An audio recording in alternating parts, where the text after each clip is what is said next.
I never thought I'd be the kind of person who would sell my spouse's belongings behind her back. If you'd asked me a year ago, I would have said that was a line I'd never cross. But desperation has a way of pushing people into corners they never imagined standing in. So here I am, asking strangers on the internet, let me explain. My wife, Laura, and I have been married for 6 years. We're both in our early 30s. No kids yet, and until recently, we were doing okay, not rich, not struggling, just stable. I work in logistics management, and Laura works in marketing together. Our income covered rent, bills, groceries, and allowed a little room for fun. Laura has always loved fashion. I knew that when I married her. Designer bags, shoes, limited editions, it's her thing. I don't understand spending thousands on a bag, but I respected that she earned her money and could choose how to spend it. Over the years, she built a small collection, but there was one bag she loved more than anything else. A limited edition designer handbag she bought 3 years ago. It cost more than our monthly rent. She treated it like a treasure dust bag. Careful storage, never placing it on the floor. She called it her investment, saying it would hold or even increase its value. Then everything changed. About 8 months ago, my company went through layoffs.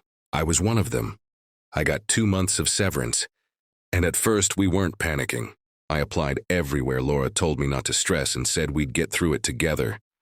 But the job market was brutal. Weeks turned into months. The severance ran out. My savings disappeared faster than I expected. Laura was still working, but her income alone couldn't cover everything, especially with our rent being as high as it was. That's when the tension started. I suggested we cut back fewer takeouts, cancel subscriptions, maybe even sell some unused items. Laura agreed in theory, but in practice, nothing changed much on her end. She still ordered coffee daily, still shopped online, still insisted her luxury items were off limits. She said, "Those are my things. I paid for them." I reminded her we were married, that our finances were shared, that rent didn't care who paid for what. She snapped back, "You'll get a job soon. This is temporary." But temporary started feeling permanent. 3 months ago, Laura's company announced restructuring. Her hours were reduced, and her bonus was canceled. Suddenly, we were in real trouble. We fell behind on utilities first, then credit cards.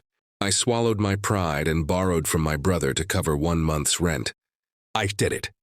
Our landlord sent us a notice last month. I showed Laura the notice. I told her we were out of options. She said, "I'll figure something out." Days passed. Nothing happened.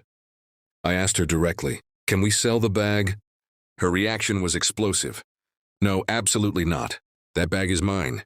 You don't get to touch it." I tried reasoning. "It's sitting in the closet. We need a roof over our heads." She accused me of being controlling, of punishing her because I lost my job. She said selling it would destroy her. Emotionally, I couldn't believe what I was hearing. I suggested alternatives, downgrading apartments, asking her parents for help, selling other luxury items. She refused all of it. The deadline loomed closer. I barely slept those nights. I felt like a failure. Like less of a man. I spent hours refreshing job boards, replaying worst-case scenarios in my head, packing our things, moving back with family, explaining eviction to future landlords.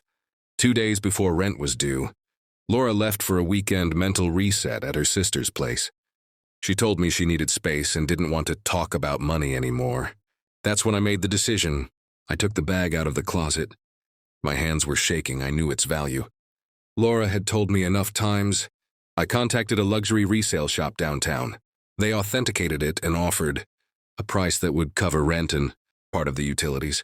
I hesitated. I stood there for almost an hour, staring at that bag, thinking about trust, marriage, consequences. Then I signed the papers. I paid the rent that afternoon. When Laura came home 2 days later, I told her immediately. I didn't hide it. I didn't sugarcoat it. Her scream still rings in my ears. She cried, she yelled. She called me a thief. She said I violated her, that I had no right, that she would never forgive me.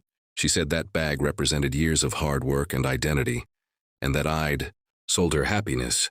I told her we would have been homeless. She said, "I would have rather been evicted than have you do that." That sentence broke something in me. Since then, our home has been ice cold. She barely speaks to me unless it's to remind me what I did. She told her friends. And now I'm getting messages calling me abusive, controlling, financially manipulative. Even my own mother said I should have asked permission again, or found another way. But what other way? We're still not financially stable. I did finally get a job offer last week, lower pay, but it's something. I thought that would ease things, it didn't. Laura says the damage is done. She wants me to repay her the full value of the bag, even though the resale price was lower, and says she's reconsidering the marriage. I feel guilty, I really do. I know I crossed a boundary, but I also feel angry. Angry that a material object mattered more than our shared life. Angry that I was left to make the impossible choice alone. So now I'm stuck between regret and resentment.